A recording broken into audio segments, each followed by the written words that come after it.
हम तो बस इतना जानते आप सरीखे आप, हम तो बस इतना जानते आप सरीखे आप। कुंडलपुर के बड़े बाबा की, मूल श्री बास पूज्य भगवान की वीर शासन जयंती की, परम पूज्य आचार्य भगवान गुरुदेव शिक्षण विद्यासागर जी महामुनिराज की, परम पूज्य मुनि श्री 108 विमल सागर जी, अनंत सागर धर्म सागर जी आदि समस्त 3 कमना करोड़ मुनिराजों की। कई लोगों ने पद्म पुराण पढ़ा है और उसमें विस्तार से जैन रामायण को पढ़ा है, लेकिन कई लोग विभिन्न लोगों के मन में भ्रांतियां हैं। उसी के चलते आज Jain Ramayana short and sweet सुनाते हैं। एक दिन में ही पूरी रामायण आप लोगों को सुनाते हैं। तो तीर्थंकर मुनि सुब्रत नाथ के निर्वाण के बाद जब नवीनाथ के जन्म के पहले अयोध्या नगरी में राजा दशरथ हुए, जिनकी 4 रानियां थीं, अपराजिता अर्थात कौशल्या, सुमित्रा, केकया और सुप्रभा। एक दिन अपराजिता ने रात्रि के पिछले प्रहर में 4 स्वप्न देखे। पहला सफ़ेद हाथी, दूसरा सिंह, तीसरा सूर्य, चौथा चंद्रमा। प्रातःकालीन रानी ने राजा से उन स्वप्नों का फल पूछा। तब राजा ने कहा, हे कांते, तुम्हारे परम आश्चर्य का कारण ऐसा पुत्र होगा जो अंतरंग और बहिरंग दोनों प्रकार के शत्रुओं का नाश करेगा। तदनंतर सुमित्रा रानी ने भी एक दिन रात्रि के पिछले पहर में 3 स्वप्न देखे। लक्ष्मी और कीर्ति कलशों से सिंह का अभिषेक कर रही हैं। दूसरा, ऊंचे पर्वत के शिखर पर चढ़कर समुद्र रूपी मेखला से सुशोभित विस्तृत पृथ्वी को देखा। तीसरा, घूमता हुआ सुंदर चक्र देखा। और रानी ने प्रातःकाल राजा से इन स्वप्नों का फल कहा पूछा। ने श्रेष्ठ कांति के धारक पुत्र को जन्म दिया, इसका भी जन्मोत्सव मनाएगा। शत्रु के नगरों में आपत्तियों की सूचना देने वाले हजारों उत्पात होने लगे और बंधुओं के नगरों में संपत्तियों की सूचना देने वाले हजारों शुभ चिन्ह प्रकट होने लगे। प्रौढ़ नीलकमल के भीतरी भाग के समान जिसकी आभा थी, जो कांति रूपी जल में तैर रहा था और अनेक अच्छे अच्छे लक्षणों से था, ऐसे उस पत्र का नाम माता पिता ने लक्ष्मण रखा था। तदनंतर केकया ने भरत को जन्म दिया और सुप्रभा ने शत्रुघ्न को जन्म दिया। युवा अवस्था होते ही राम का विवाह राजा जनक की पुत्री सीता के साथ संपन्न हुआ।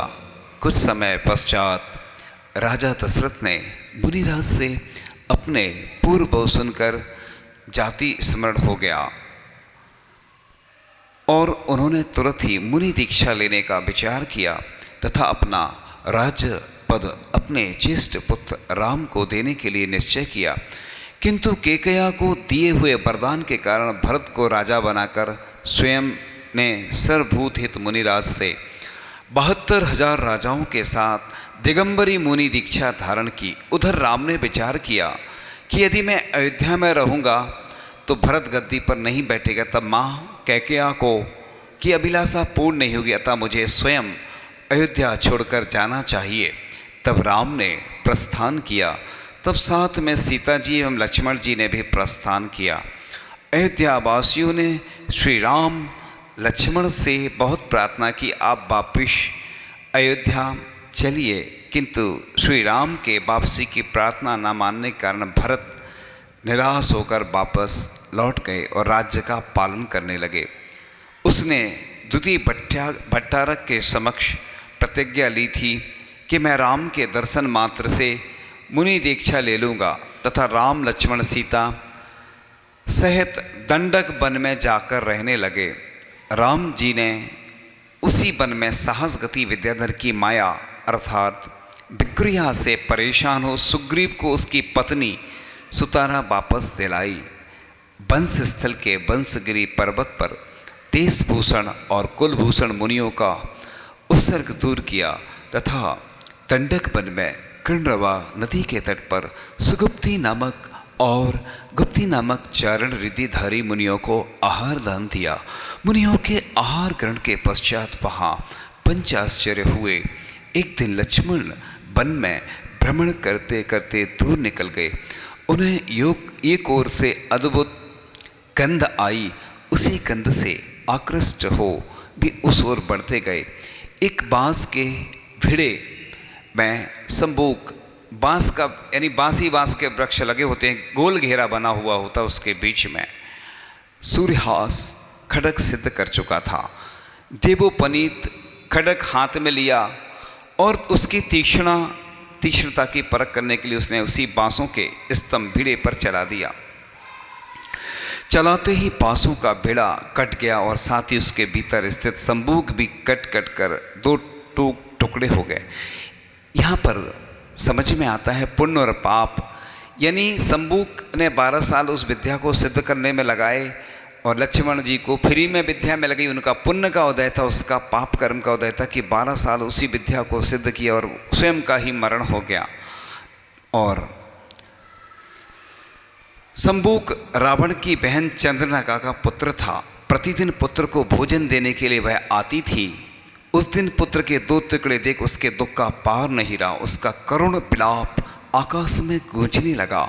कुछ समय बाद राम लक्ष्मण के सौंदर्य से उसका मन हरा गया और वह उन्हें प्राप्त करने के लिए छल से कन्या बन गई।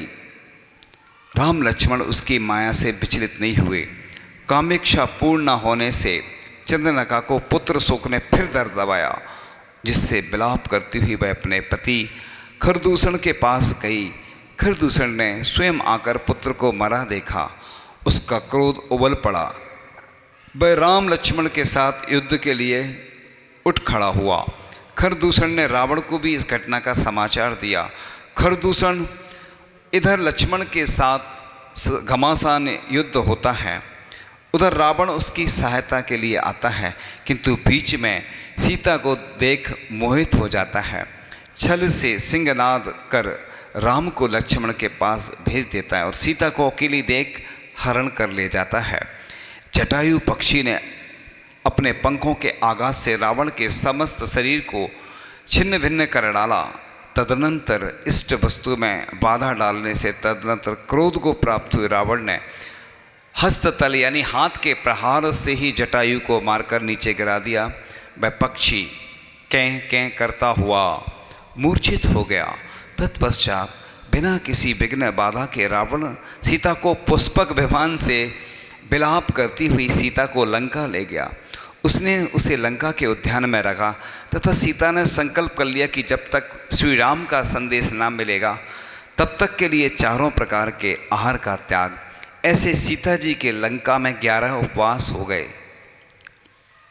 तत्पश्चात हनुमान जी सीता को खोजते हुए लंका में पहुँचे तथा श्री राम के द्वारा प्रदत्त यानी प्रदान की हुई अंगूठी सीता जी की गोद में डाल दी, जिसे देखकर सीता रोमांचित हो गई। उसके मुख पर मुस्कान आ गई।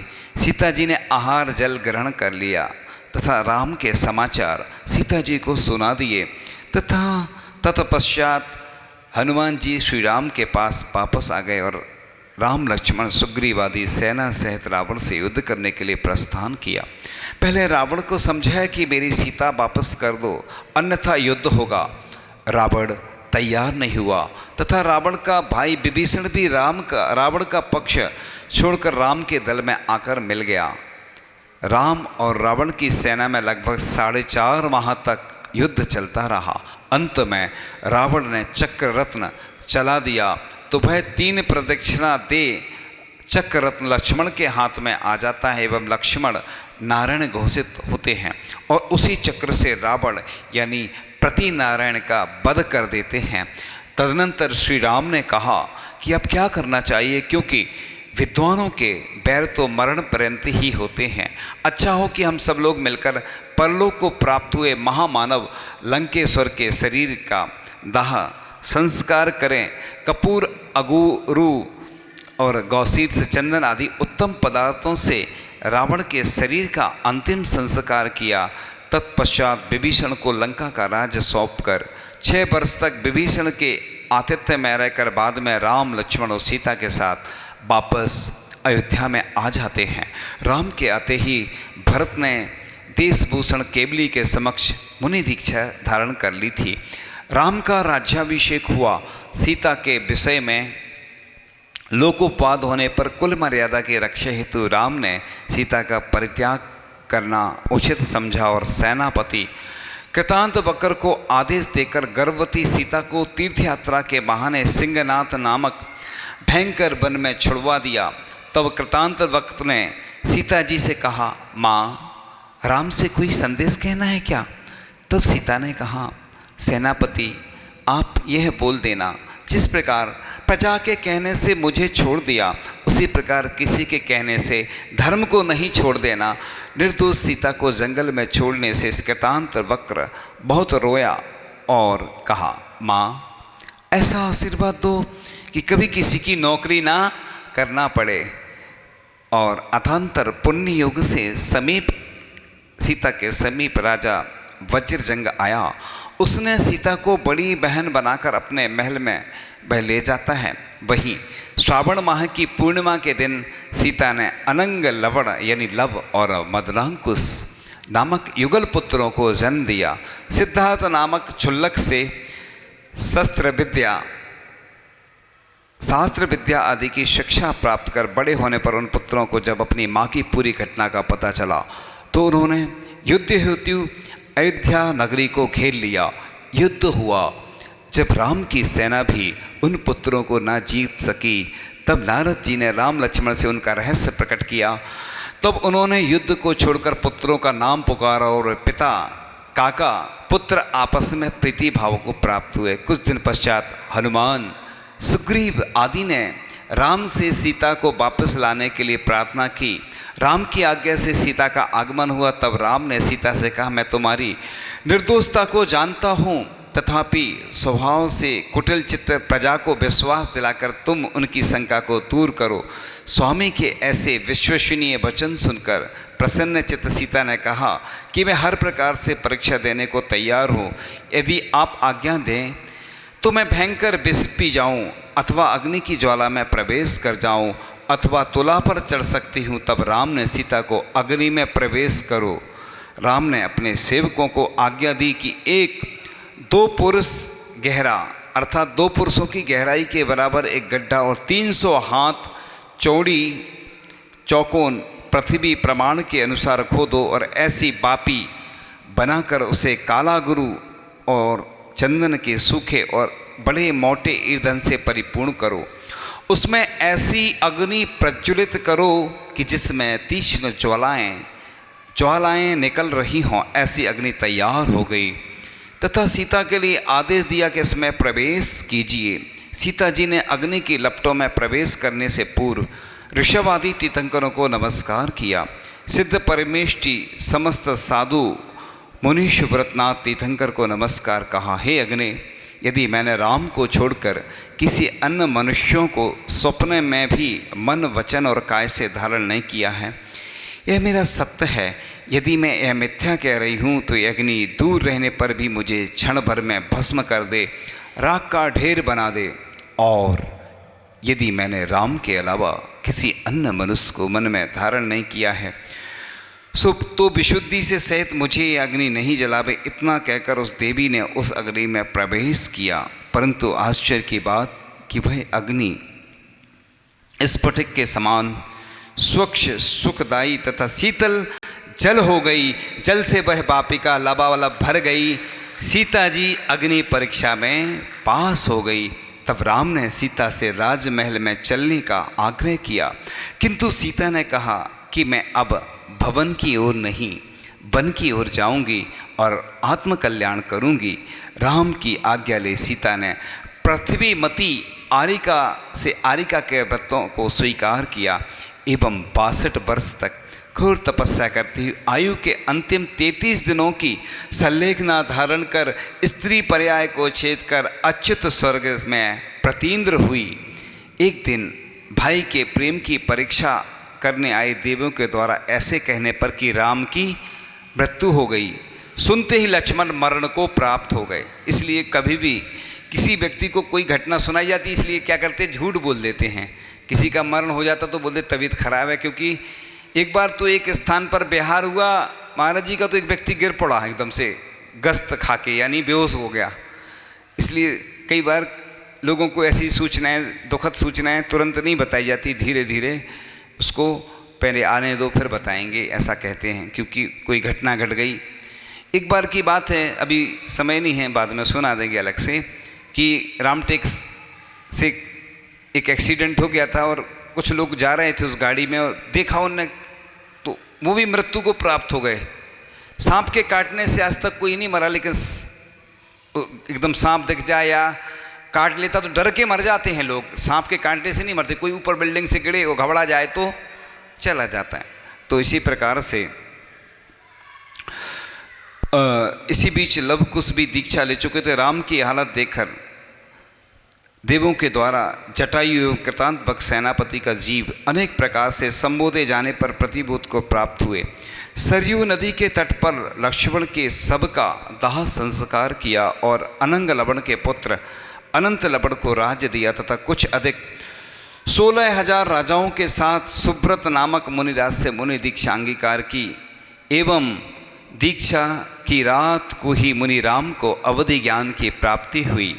मुनि राम ने घोर तपस्या करते हुए केवल ज्ञान प्राप्त किया तथा संपूर्ण कर्मों को नष्ट कर तुंगी गिरी यानी मांगी तुंगी से निर्वाण प्राप्त किया, मोक्ष प्राप्त किया। वह इतने सुंदर थे कि लोग देखते थे, महिलाएं पानी भरती थी तो कई बार कुएं में पानी भर रही तो जो वो घड़ा रहता ना उसमें रस्सी की जगह बच्चों के गले में डाल देती थी, वो कस देती थी, मृत्यु को प्राप्त हो जाती। ऐसी कई घटनाएं घटी तो उन्होंने फिर पीट करके बैठ गए और तपस्या साधना प्रारंभ कर दी। तो इसलिए जो रावण था वह राक्षस नहीं राक्षस किंतु राक्षस बंधक था। वह विद्याधर 3 खंड का स्वामी अत्यंत सुंदर नीतिवान एवं नियम का पक्का था, जिसने अनंत बल केवली के समक्ष लिया था, नियम लिया था कि जो पर स्त्री मुझे नहीं चाहेगी मैं उसे जबरदस्ती ग्रहण नहीं करूँगा। रावण का बचपन का नाम दशानन था और रावण का भाई भानुकर्ण यानी कुंभकर्ण था। उसकी ये जैन दर्शन के अनुसार बताया जा रहा है, उसकी ससुराल कुंभपुर में थी। जब उसकी ससुराल पर किसी ने आक्रमण किया तो ससुर ने स्नेह से भानुकर्ण के कर्ण कुंभकर्ण पुर पर पड़े, अर्थात वहाँ के दुख भरे शब्द सुने, तब उसका नाम कुंभकर्ण प्रसिद्ध हुआ। वह 6 माह नहीं सोता था, ऐसा नहीं था, वह जैसे अपन लोग सोते यथा समय ही सोता था। तो इसी प्रकार से हनुमान जी सुंदर थे, कामदेव थे, बानर बंसी थे। हनुमान जी का हनुमान जी का जन्म शैल अर्थात पर्वत पर हुआ था। इनका जन्म होती इनके मामा के मामा प्रतिसूर जब विमान से अपने नगर ले जा रहे थे तब हनुमान विमान से नीचे गिर गए। वह शिला चूर चूर हो गई, चूर्ण चूर्ण हो गई, किंतु हनुमान जी तो मस्त खेल रहे थे। इससे माता पिता के मामा ने उसका नाम श्री शैल रखा था तथा हनुमान का जन्मोत्सव हनुरूह द्वीप में मनाया। इससे इनका नाम हनुमान पड़ा। हनुमान जी ने भी जैन दर्शन के अनुसार मुनि दीक्षा धारण करके तुंगीगिरी से मोक्ष प्राप्त किया। अब कर्णरवा नदी के तट पर जब राम और सीता ने सुगुप्ती और गुप्ती मुनिराज को आहार दान दिया तब उन मुनियों को देखते ही गृध्य जटायु पक्षी को अपने अनेक भव स्मरण हो उठे। उसने महाराजों के चरणोदक को पीने लगा, जिसके प्रभाव से उसका शरीर उसी समय रत्न राशि के समान नाना प्रकार के तेज से व्याप्त हो गया। उसके दोनों पंख स्वर्ण के हो गए। इसलिए तो गंधोदक की महिमा बताई जाती है कि कई लोग गंधोदक साइड में रख देते, लेते नहीं हैं। मुनिराज का गंधोदक इसलिए तो पाद प्रक्षालन करते हैं। वो गंधोदक लेना नवदा भक्ति के अंतर्गत आता है, अवश्य लेना चाहिए। उस गंधोदक के बारे में भी आगे बताएंगे कि उसकी क्या महिमा होती है। और तो चोंच मूंगा के समान पैर नीलमणि के समान दिखने लगे और चोंच मूंगा के समान दिखने लगी। आहार के पश्चात महाराज शिला पर बैठ गए। वही गृद्ध पक्षी जाकर रोने लगा, क्योंकि उसने पूर्व भोग में बहुत पाप किए थे। इसलिए जब भी अपन को देखो, तिरंज आचार्य श्री ने ऐसा, जब जय धवला पुस्तक पढ़ी थी उसमें आया था कि अतिथि का लाभ नहीं होने पर भी वह दाता है, क्योंकि संत पुरुषों ने दाता के किए गए प्रयत्न को ही सच्चा दान माना है। इसलिए ऐसे सौभाग्यशाली व्यक्ति होते हैं जिनको मुनिराज को आहार देने का सौभाग्य मिलता है। ग्रंथों में लिखा है, जिस घर में साधु के चरण नहीं पड़ते हैं वो शमशान हैं। शमशान में से लकड़ियां जलती रहती हैं, शमशान उसको घर नहीं कहते, शमशान कहते हैं। इसलिए तो लोग बड़ी भावना से मुनिराजों का पड़गान करते, अपने आप को सौभाग्यशाली समझते हैं कि आज हमारे घर में मुनिराज के चरण पड़े। जैसे पाद प्रक्षालन के लिए लोग घर में कई बार ले जाते हैं, प्रयास करते कि अंदर आ जाए महाराज जी, लेकिन एक ही अवसर होता है, मुनिराज अन्य समय किसी घर नहीं जाते हैं। मंदिर, धर्मशाला या कहीं रुके हैं तो बात अलग है, बिहार हो रहा है तो बात अलग है, नहीं तो मुनिराज के चरणों को तरसते हैं। कई जगह चतुर्मास भी होते हैं तो लोग लाभ नहीं ले पाते, क्योंकि सबका पुण्य तो होता ही नहीं है। कोई ना कोई अंतराय आता रहता है, सूतक लग जाता है, कोई बीमारी आ जाती है, परेशानियाँ आती रहती हैं। ऐसे कई घर रहते जिनके घर में साधु के चरण नहीं पड़ पाते हैं, साधु चले जाते हैं, और ऐसे कई घर हैं। ऐसे भाग्यशाली पुण्यशाली होते हैं जो नवदा भक्ति पूर्वक पड़गहन करके अपने हाथों से अपना बनाया भोजन दान करते हैं। ऐसा व्रत विधि में भी लिखा है, व्रत उपवास की विधि में लिखा है कि जब उद्यापन करें तो बढ़िया मधुर आहार बना करके और पहले पड़गान करें, मुनिराज हैं नगर में, उनका आहार कराएं, शेष बचा हुआ भोजन फिर स्वयं करें, ऐसा लिखा है। 6 डाला में भी आता है ना, पहले मुनि को आहार देकर। हाँ, बच्चे हैं छोटे या किसी की अनुकूलता नहीं है तो कुछ लिक्विड थोड़ा बहुत ले लेते हैं, लेकिन भोजन करके पहली बेला में आहार नहीं दे जाता। दूसरी बेला में आहार दे सकते हैं, पहली बेला में भोजन करके, अगर दूसरी बेला में महाराज जी उठते हैं। तो ये विधि पड़गान की इसलिए लिखी है कि देखो, ऐसा लिखा है कि त्रिंच भी है ना, भोग भूमि जाता है आहार दान के निमित्त से, वह अनुमोदना करता है। अनुमोदना ग्रस्तों को नहीं लिखी है, जिनको सफ़ेद दाग हैं, जो समाज से प्रतिबंधित हैं, बंद हैं, या कोई बीमारी है, परेशानी है, जो शुद्धि में नहीं है, या कोई और अन्य समस्या है, सिर्फ उनको मना है आहार दान को। बीमारी है, जैसे बुखार आदि आ रहा है, सर्दी हो रही है, कोई घाव है, ऐसे लोगों को बस जिनको मना है उनको छोड़ के बाकी अपन को प्रतिदिन पड़गान करना चाहिए। सिर्फ अक्षय तृतीया पे नहीं लिखा है शास्त्रों में कि अक्षय तृतीया के दिन पड़गान करो। अपन प्रतिदिन अगर शुद्ध भोजन बनाते हैं तो अपने दरवाजे पे आकर के पड़गान कर सकते हैं। उससे 3 कम 9 करोड़ मुनिराजों में से जितने मुनिराज हैं उनको पड़गान करने का पुण्य उसके खाते में जाता है। पड़गान करने से भी पुण्य का बंद होता है, कर्मों की निर्जरा होती है। ऐसा नहीं सोचना कि ये लोग क्या नाटक कर रहे हैं, खड़े हैं। अक्षय तृतीया वर्ष में एक बार आती है तो उस दिन तो पूरे देश में सभी लोग पड़गान करते हैं, लेकिन प्रतिदिन जो करता है महापुण्यशाली और भाग्यशाली है, क्योंकि उसके दान की अनुमोदना करने के लिए पंच आश्चर्य होते हैं। तो बस वह वहीं गद्द पक्षी बैठ गया, रोने लगा, क्योंकि उसने पूर्व भोग में बहुत पाप किए थे। महाराज ने उसे समझाया और श्रावकों के वेद दिए। उसने भी अंजलि बांध बार बार सिर हिलाकर तथा मधुर शब्द का उच्चारण कर मुनिराज का उपदेश ग्रहण किया।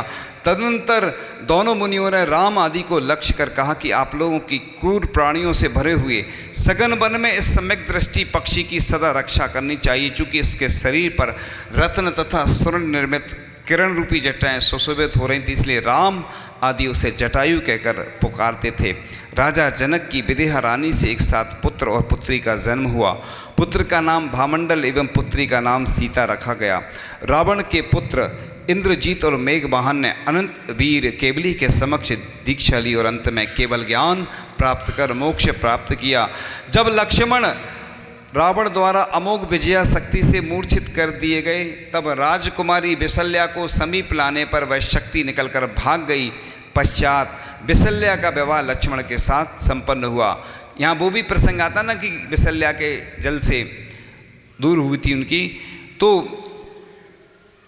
श्री राम की आयु लगभग 17,000 वर्ष तथा शरीर की ऊंचाई 16 धनुष यानी 64 हाथ अथवा 96 फीट थी। आपने देखा कि बड़े बड़े दरवाजे बनाए जाते तीर्थों में पहले, क्योंकि पहले जो डायनासोर की देखा होगा, डायनासोर कितना बड़ा था, और पहले की अवगाहना इतनी बड़ी थी, दरवाजे बड़े बनाए जाते हैं। आज अपनी अवगाहना कितनी 6 फीट की है लगभग, तो उस उतनी साइज के ही दरवाजे बनाए जाने लगे। आज पूरे पुराने तीर्थ क्षेत्रों पे देख लो, पुराने महलों में देखो, बड़े बड़े दरवाजे बनाए जाते। इससे सत्य है कि 96 फीट के थे वो रामचंद्र जी। 8वें नारायण लक्ष्मण की आयु 12,000 वर्ष तथा शरीर की ऊंचाई 16 धनुष थी। तो रावण हनुमान जी का मामा ससुर था।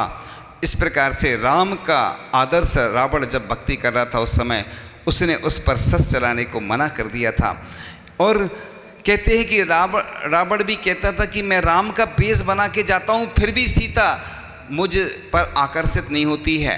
तो किसी ने कहा, मंदोदरी ने कहा कि तुम राम का भेष तो बना सकते हो लेकिन तुम्हारे अंदर राम के परिणाम नहीं आ सकते हैं।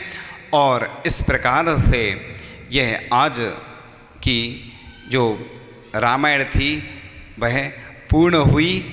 और अच्छी नहीं लगी आप लोगों को? इतनी अच्छी रामायण है, ये तो हमें भी नहीं सुनाई इतनी शॉर्ट में किसी ने, वो तो हम सुनाते रहते हैं क्योंकि हम शॉर्ट एंड स्वीट में ही काम करते थे वीर शासन जयंती के भजन के साथ। 2500 साल पहले समो शरण आया था, समो शरण आया था, महावीर शासन का ध्वज लहराया था, महावीर शासन का ध्वज लहराया था। शुक्ल बैसाख दशमी को हुआ सन्मति को केवल ज्ञान, इंद्र की आज्ञा से तत्क्षण रची धनपति ने सभा महान। पक्षी पशु नर क्या स्वर्ग उतर आया था, स्वर्ग उतर आया था, महावीर शासन का ध्वज लहराया था, महावीर शासन का ध्वज लहराया था। विराजे वीर सभा के बीच खिरी ना बाणी 66 दिन, तृप्त होती थी आँखें पर देश ना बिन थे सब अनमन।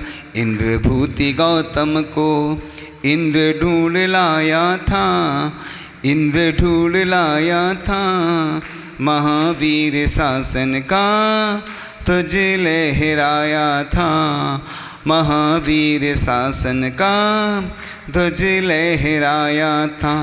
इंद्रभूति की दीक्षा से तिथि गुरु पूर्णिमा बन गई, शाम को बने शिष्य गणधर, प्रात होते वाणी खिर गई।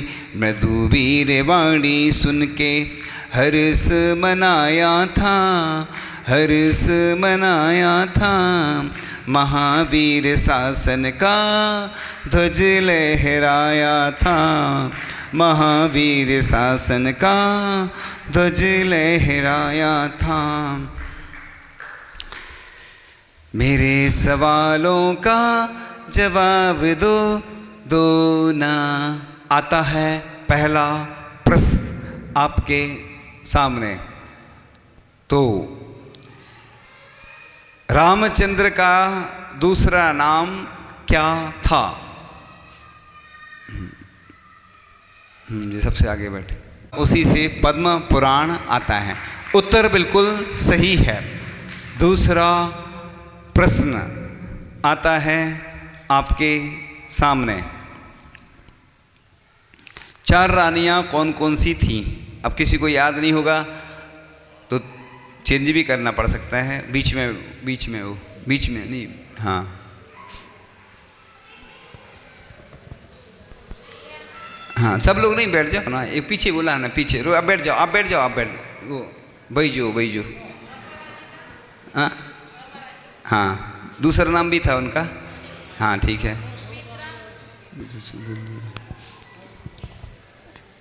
नमोस्तु महाराज। पहली रानी अपराजिता जिनका नाम कौशल्या था, दूसरी केकैया सुमित्रा, तीसरी केकैया, हाँ, और चौथी सुप्रभा। उत्तर बिल्कुल सही है। सबको सुनाई तो देगा ना, हमें भी सुनाई तो दे जाता कई बार, लेकिन नमोस्तु महाराज जी। 17,000 वर्ष रामचंद्र जी की आयु जैन धर्म के अनुसार 17,000 वर्ष थी। उत्तर बिल्कुल सही है। अब कौन से नंबर का है? चौथा प्रश्न, पांचवा है। पांचवा प्रश्न आता है आपके सामने। पांचवा प्रश्न, भानुकर्ण का नाम दूसरा नाम क्या था? भानुकर्ण का दूसरा नाम। भानुकर्ण का दूसरा नाम कुंभकर्ण था। भानुकर्ण का दूसरा नाम कुंभकर्ण था। उत्तर बिल्कुल फाइनल नहीं है अभी, है ना?